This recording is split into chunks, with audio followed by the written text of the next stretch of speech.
Hi, good afternoon.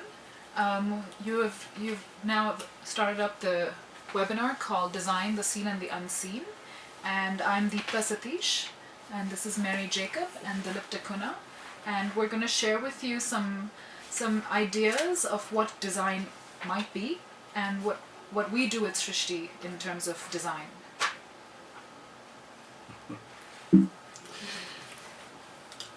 So, should we start with the question of what is design? What is design?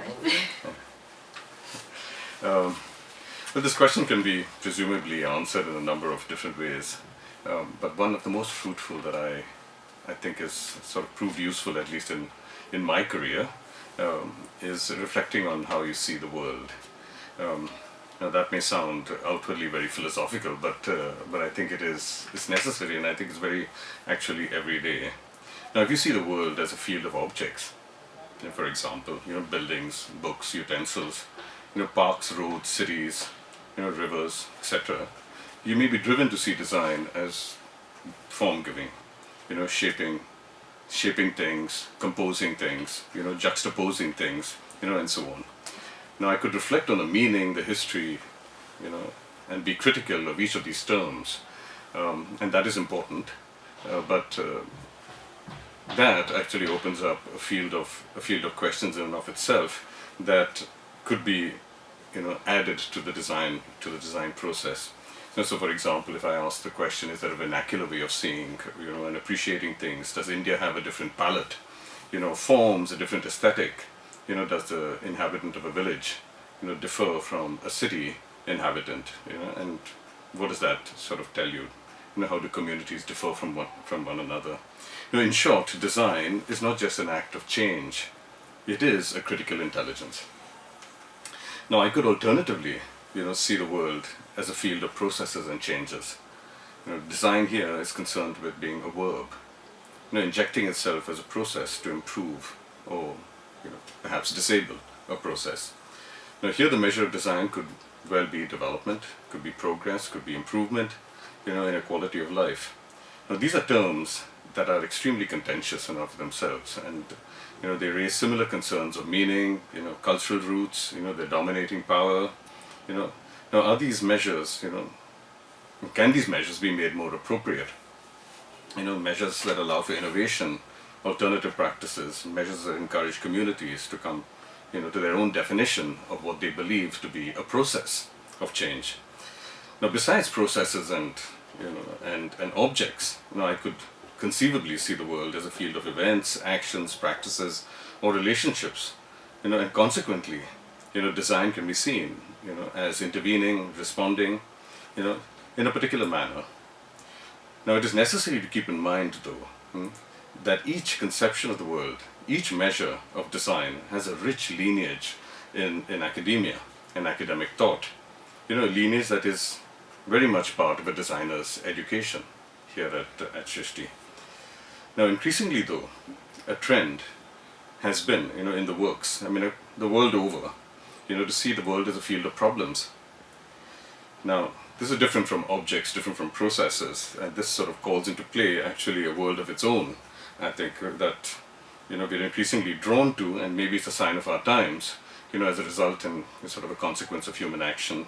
We're seeing sea level rise, we're seeing deforestation, we're seeing poverty, we're seeing garbage disposal problems, we're seeing housing shortages, the list can go on and on.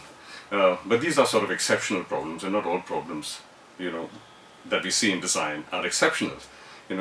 It could just be the way in which we articulate the world, and the way a designer articulates the world, and for example, you could see the infrastructure, the city. Take it on as design, but it's as a problem. We could see communication as a problem. We could see access to space as a problem. Now, these could be articulated as, as problems. It could be articulated in any other language, but problems seem to be driven actually by the idea of design as problem solving. And the question then is, what do we as designers bring to the table that is different from anyone else? An engineer or a social scientist or an NGO, etc. But this is where a designer may be called to innovate, may be called to exceed the mandate of problem solving, and basically improve people everyday lives. Well, having said that, I must share my 5:30 a.m. experience. I walk in a fairly well-to-do neighborhood around a beautiful park. I love this time of the day. This is the only time of the day when the air feels fresh and clean. I can actually walk on the road without fearing being hit by a water tanker. One can imagine the entire road as a footpath. I can actually hear the birds, smell the flowers, which will all disappear in less than 2 hours. I see some beautiful homes, the beautiful parks, and I also see huge constructions, and I see piles of garbage at different street corners. Then my mind quickly becomes one of a problem-solving designer. And I begin to worry about where will the water come from for all these houses? How do I solve these garbage issues? Where will people walk with all the cars parked on the footpath? How do we find solutions? How do designers find solutions for these problems? On the other hand, like you said, Dilip, I could look at these as opportunities or possibilities, which would mean that I begin to see the unseen, begin to hear the unsaid, and experience that which is not obvious, and imagine what could be. India being a country where our infrastructure cannot keep up with the population, engineers, NGOs are all trying to solve these problems, short-term, immediate problems. However, as designers, we see these as opportunities to envision, explore, and come up with concepts that do not solve the immediate problem but are catalytic, with the potential to instigate a series of possibilities. So I'd like to just share with you some of the projects that our students have done. One of our students worked on a civic intervention project to control garbage and litter in commercial streets, starting from investigating the source of the garbage to the content of the garbage to the systems that are already in place. He came up with the simple solutions to deal with small and insignificant waste that actually litter the streets. This then later led to becoming a social civic activism project. Another project that our students worked on was a community empowerment project where Srishti worked with the local community to establish sustainable practices for waste management. This project was taken up on the invitation by Hasiruddallah and Solid Waste Management Roundtable. The students worked on branding the Yelahanka Dry Waste Collection Center and making it welcoming and visible for the citizen. They executed a mural for the center wall, which could later be used in other centers too. They also looked at designing posters for promoting waste segregation. They also came up with concepts for the space as such as to how to organize the space better. In the recent past in Bangalore, there's been a huge garbage crisis due to the choked landfills, and the people living around the landfills were affected. However, garbage is not the only issue. Among the many other issues like water, electricity, housing, traffic, we face a lot of these other issues too. So the MDes in public space design in Srishti focuses on identifying the interrelationships between users, elements, functions in public spaces at a micro and macro level. This program at Srishti encourages students to engage with the real world and be empathetic and reflective designers who are also able to engage with the policies and governance that impact the built and the natural and the people involved. It fosters the ability to deal with complexity and navigate the layers of physical and non-physical contexts that shape public spaces. The aim is to use this holistic understanding for the design of dynamic, inclusive and sensitive interventions. So, yeah, I'm sorry, but I forgot to mention this earlier. For those of you who are listening in, if you need to ask a question, please do type it in or raise a hand, right?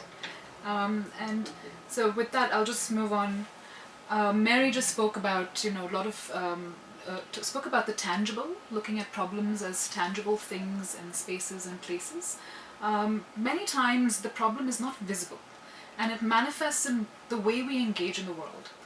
We see around us social issues, social hierarchies, structures, cultural values, systems of governance, languages, laws. And each of these come with their own set of complexities. There's violence, dysfunctional families, corruption, inequalities, gender and racial discrimination. These are things that play out at a very different level, at the intangible, at the unseen level. These are not objects or spaces, but they come from relationships that have perpetuated themselves. Many of these conditions call for specialists in the fields defining these problems themselves, such as law, which are largely correctional, singular, and universal. It's very black and white. But we know the world is not all black and white. For a designer, the inquiry is to find the multiple trajectories that led to seeing the current condition itself, not just identifying the problem and going forward. If we see them as problems, the solution needs to come from a different understanding, which is very complex, looking at context, people, their relationships, dynamics within a landscape. And also a way to relook at issues of collective trauma and what it takes to lift the human spirit, to enable decision-making, and to renew and nurture relationships. A designer draws from multiple disciplines and practices to imagine an intervention that can catalyze change, inserting an idea into the landscape, not just about inserting a thing. Design here is not an end in itself, but something that triggers a shift in the mind, in behavior, in the way we engage were of drugs, violence, fetal infanticide, gangsterism, all coming from a loss of culture and socio-ecological relationships. The areas of knowledge that we drew from included archaeology, knowledge systems, mythology, literature, creative practices of performance and dance and song, healing practices of the communities, performing arts and storytelling.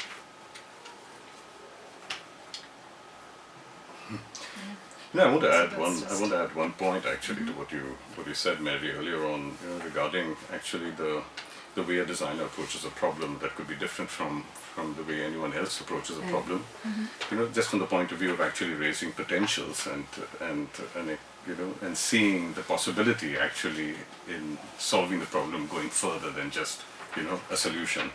There is a turn that I see across the world actually to designers, to provide a fresh outlook onto problems that have like flood, sea level rise. These are issues actually that engineers are at a dead end to some extent. I mean, yes, they do think of raising sea walls, for example, to keep the sea out, but they realize that is a solution only in the short term. And this is where, as designers, we can contribute a tremendous amount actually to problems that have no solutions, in this at this particular time. And it calls for invention, calls for innovation, calls for a complete shift in language. And I think that's a fantastic challenge, because it says something about how designers are perceived today. I mean, I couldn't have said that perhaps 10 years ago, 20 years ago, but I think that the field has expanded to this extent, wherein we are called upon to look at things in a sort of broader manner. But I want to sort of address the question of what is design, sort of a little, yet another take at it, as it were, and that is, what if we see the world as a field of possibilities and potentials, that are, yet invisible, unknown. To some extent, it sort of builds on, the problem solving, but yet it takes on a very different trajectory, I would think. Now, here design is called to discovery and invention in a world that is intrinsically complex and beyond being exhausted by a single image, a single explanation, a single solution, a single capture. It is a world that is largely unseen. Now, here understanding design is to see it as a practice of open-ended inquiry, driven by curiosity, instilled with wonder, and encouraged by surprise. Now, we often use the term walking to describe this inquiry. Now, like perhaps your morning walk, walking used, but here to some extent, as the American naturalist Henry David Thoreau did, which is not the walking for exercise, not to get from here to there, but as an act in itself, for itself. Now, one way to appreciate this art of walking is to say that it is undertaken in order to lose oneself, so as not to find one's way, which is what one would normally do, find one's way, but to make one's own way. In other words, you don't have a way to find, so you're called upon actually to design a way. Now, walking here is an act of inventing, and if you will, design as inventing. Now, this is why Thoreau, loved the forest. It allowed him to get lost more easily than elsewhere. But we as designers, get lost in most environments, but with that sense of constructing afresh and anew. And now this is something that we can talk endlessly about, but it's extremely important, I think. Now we have engaged, the forest in this manner at the University of Pennsylvania and perhaps in Srishti, and that's the image that you're seeing on the on the screen right now. Where students are drawing or photographing, their experience in an ordinary day, actually in a forest. Now, it's not to capture an image in a single picture, that says all, but it is basically to take an ordinary walk in the forest and record as you generally see in an everyday manner, then come back to the studio actually and then assemble it, and in that assemblage you actually are surprised, you actually see new things.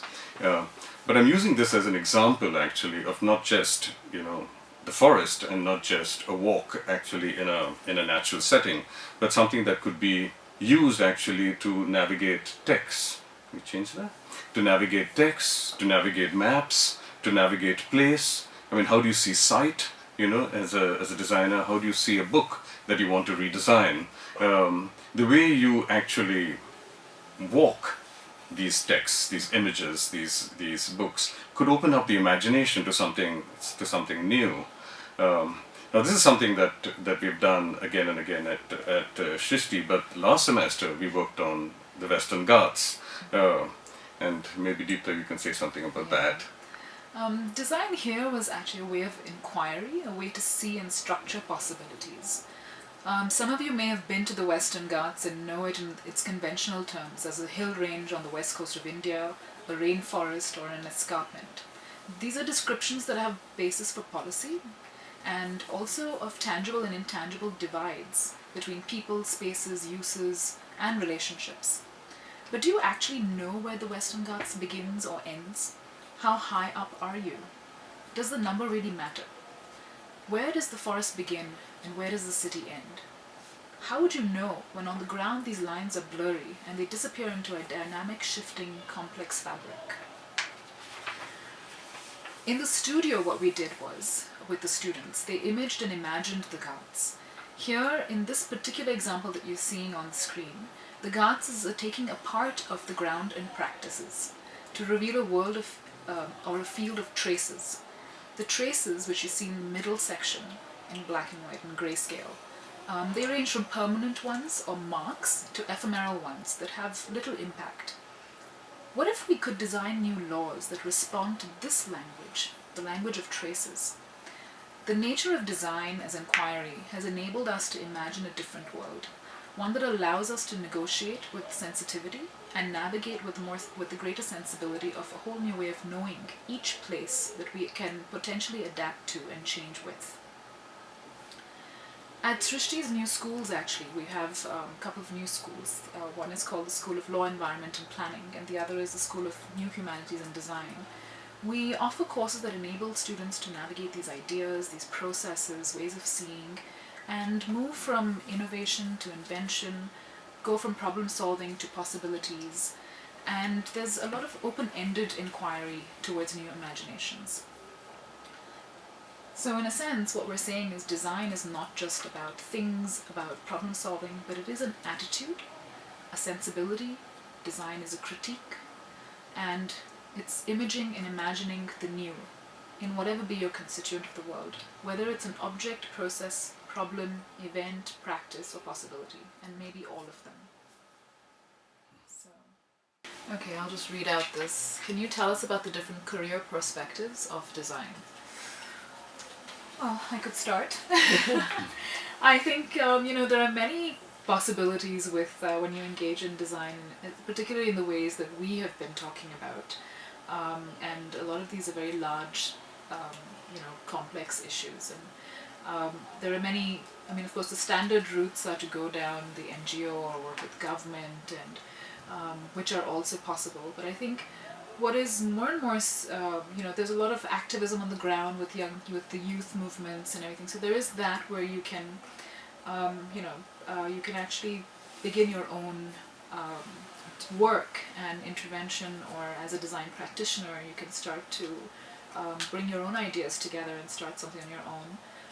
But also, if you look at some of the programs that we have in the School of New Humanities and Design or in the School of Law, Environment and Planning, some of the opportunities actually lie in the emerging and creative industries, and they could be looking at working with museums or working at galleries, looking at larger global organizations like the UNESCO workspace. Mary, do you want to add something? I was also thinking that because of the interdisciplinary Yes. thing in our school, I think students are prepared to actually embrace any situation. And that's what many of our interns have told us, when they come back. There's an adaptability that you can actually yeah. transfer your skills across In spaces any and situation places. that you're put in, you know how to function. Right. It's not just about being very specifically skilled in one particular area. Right.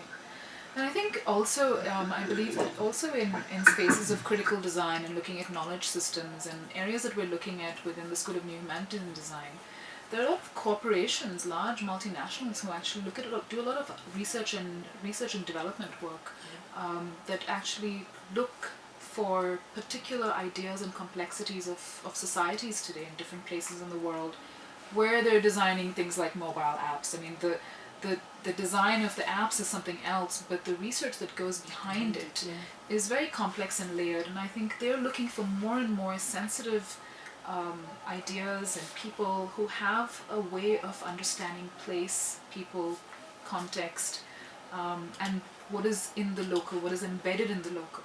It's like we said, seeing beyond the obvious, I think. Okay, I'm going to read out the question. What are your thoughts on how design can be used to push for legal or policy change for Indigenous peoples? And could you share some of your experiences in this regard? This is a question by Delmy. So I think, Delmy, you know the work we've been doing in the Heroes Project already. And that's what I had actually talked about a little bit in the slide that we looked at in terms of problem solving that goes beyond the tangible. But I think in some of the things that we would like to explore, actually looking at law and policy, and maybe Dilip, you could also add to this in a bit, is when we're looking at moving from problem solving, which is something that we've already been doing, but moving into a space of possibilities. What happens and what has happened for some of us at Srishti as we're practicing in these spaces is that we see the need also to understand where do these laws come from, and how did they get constructed? Have they been actually designed by someone, by the context of the place, or has it been borrowed from somewhere? Has it come from somewhere else and been adapted to a place? And I think the language of how that happens is critical, because we tend to borrow a lot of things from outside. And that kind of language or image starts to impose a certain way of seeing in the local, which may not be of that particular place or that people. And so that that becomes a point of conflict then. And so even at that level there's conflict, not even just on the ground, there's just conflict of how people see the world. If I could use the example of the Western Ghats actually, and how we are, what sort of triggered the whole project was the divide between the forest and the city, and the way the city dwellers, as it were, are now looking to the forests, especially the cities on the coast, but also the cities, inland, are looking to this forest belt of the Western Ghats for water supply, but also for recreation in a certain way for their own basically uses. I mean, and that has been a tendency, not just in India, but I think a tendency across the world. And that has tended to marginalize some of the people who live in the forest. So one of the triggers actually for this was to break this divide between, between city and forest, between indigenous people and the city dweller. And is there another way? And this is the kind of question that we sort of posed. Is there another way to actually look at this ground that is beyond actually the realm of say the purview of the current policy? So if you know the policy on the Western Ghats and the kinds of issues that they're dealing with, indigenous people are very much a category, that remains fixed, as it were. And then you look at them, you either displace them or you make them, make room for them and things like that. Is there another way of actually seeing the Western Ghats, another way of visualizing, another way of imaging and imagining that could actually make more room, for all peoples, as it were? I mean, and get rid of boundaries, of this sort. And I realize actually getting rid of boundaries is to, sort of bring into the imagination immediately a sense of loss, say, oh my God, we're going to have this invasion of the forest. But I just think it is important to actually try out a new idea, because the language with which we work is very much something that has been put in place over the last 200 years by forest policy and I know, Deepta, this is something that you're very much involved in and looking at, and that is, what has given us the language of the forest. And the language of the forest has been defined as nature, and culture has been kept out. But if you actually open it up to encompassing both nature and culture, you begin to see that there are other possibilities of identifying, the way plants are looked at, and here it is important to engage, some of the people who have lived there, and we've sort of been doing that consistently wherever we have worked, and draw from them actually the possibility that they are not seeing the same objects as we are seeing. So when we talk of a tree and we name a tree in a classification scheme in botany, they're not seeing the same thing. They're seeing something else. What are they seeing? To listen with that openness, I think, with a cultivated ear for difference, I think is something that a designer education, that a design education is geared towards, I would think. And I feel that is a very important thing to bring to the table, for designers to bring to the table that no one else really can. This re-visualizing, re-imaging and reimagining. I think we have the skills for that, and so that's what we do, and one way we approach this issue. Right, and I also think, in terms of law and policy, that when they are designed, they're very static for a long period of time, but actually on the ground so much change occurs. And so then how do you also look at things that change over time? So is it really space and place that you look at and fixed boundaries, or do you actually look at practices? Do you look at things that are dynamic, and look in them for structure, or look in them for insights into place? So I think that's... Since we've identified the practice as a language, how are the ways we can attune ourselves to the nuances of this language? What are some habits for the creative thinker or practitioner? Okay, so that's what we're doing all the time at Srishti, where we talk about the studio habits of the mind, which are what we use in the classroom, in our studios, which are the explore, what's the others that we... Stretch and explore, engage and persist. I think practices, it's really about studio practices. That we're always in the process of making and engaging in the material and the immaterial, and seeing how they can speak to each other through in the studio, looking at practice in the studio. So we might be working with things or working with ideas, but the ideas what you need to do as a creative thinker or practitioner is to continually question why or where or how of the something that you're doing, of the thing that you're investigating. And I think it's, so I think that, but it really needs to be an experiential thing, that you need to have experienced it to actually understand it and embody that kind of way of thinking and knowing. And also to be able to not be afraid of failing, Right. to be able to go back and try again, to be able to be experimental. I think those are the things if you keep doing. If I can add one point actually to this, if we can distinguish actually between languages, that we have, that we have a visual language and we have a textual language, and that we are listening actually to these languages, but we are also drawing it out. I know, Mary, that you are, your eyes drawn actually to seeing design in places where, where one would normally not see design. You're seeing innovation. You're seeing, seeing the possibility of, of calling things out that students can actually learn from.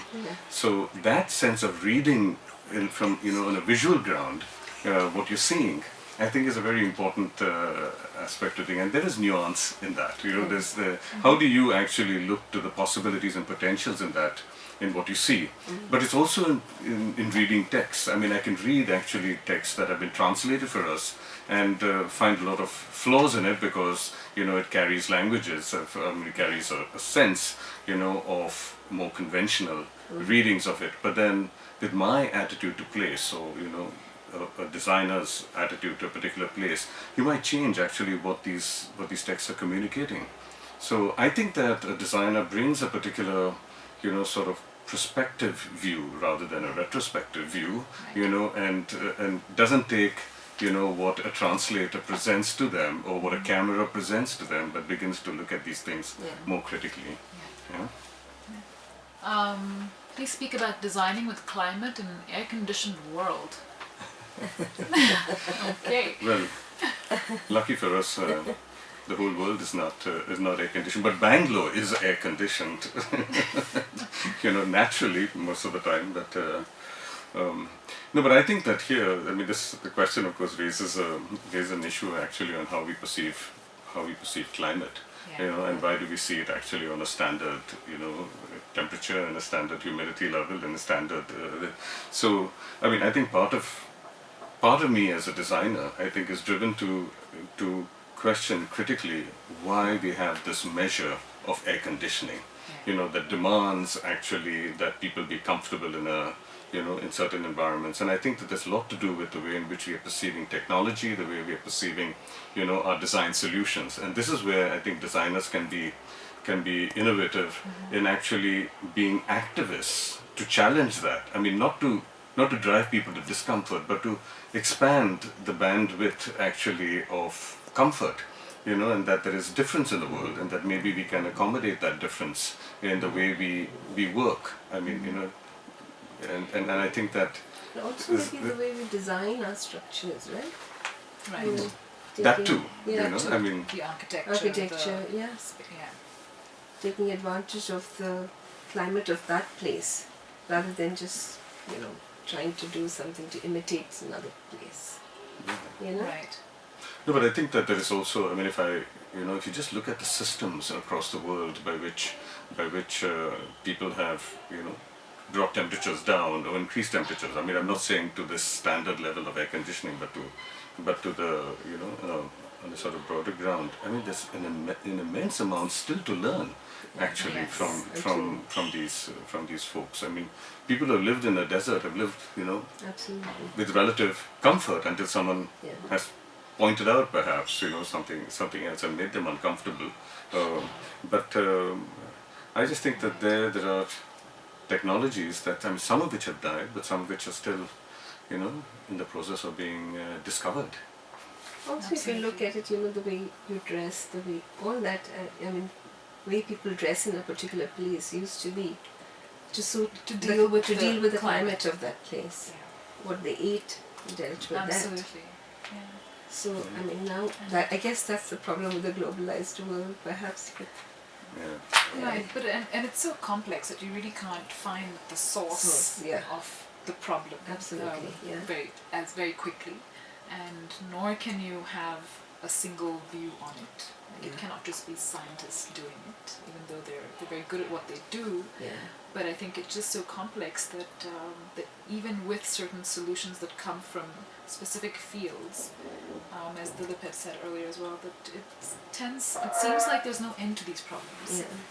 So I think it's really about looking at ideas of how do you synthesize and not analyze, but then also bring together different fields and disciplines, bring together different knowledge systems, and then try to understand and critically understand a place and a space or people and their practices, to find out how you can actually then, work with and deal with or adapt to something in the future. It becomes much more projective and okay. We actually have 2 more questions. Oh, we have 2 more questions. Okay, let's see. Should I read this? I think this is one of our graduates.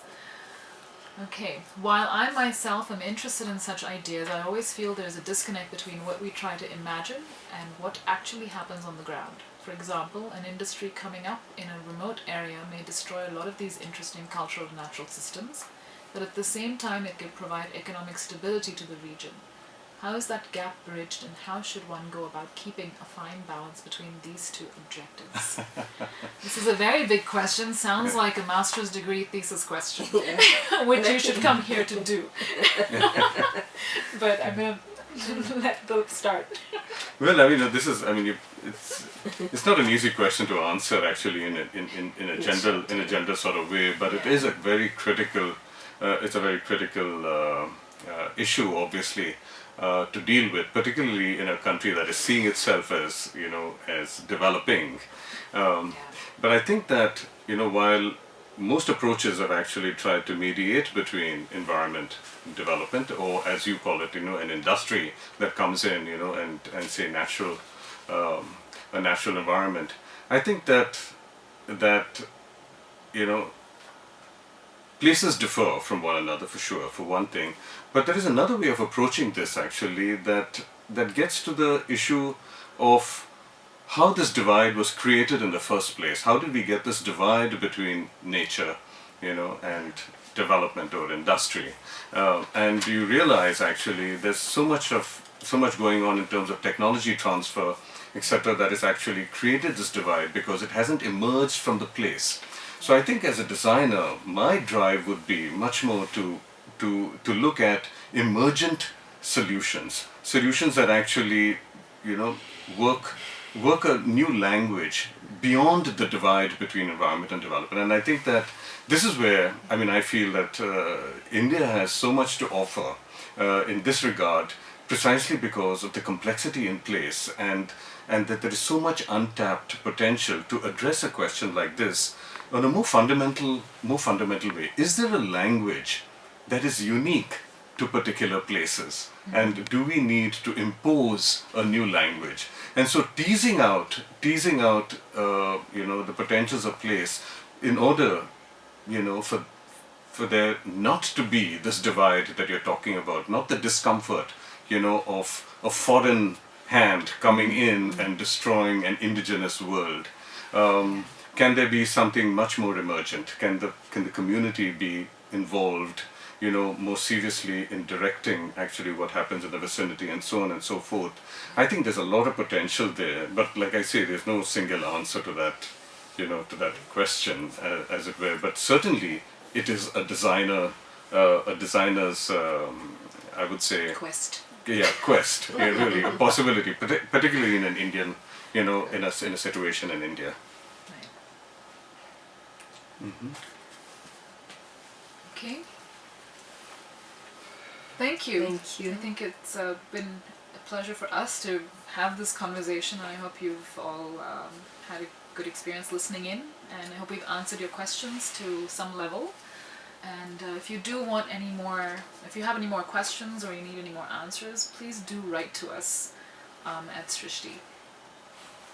Thank you. Thank you. Thank you.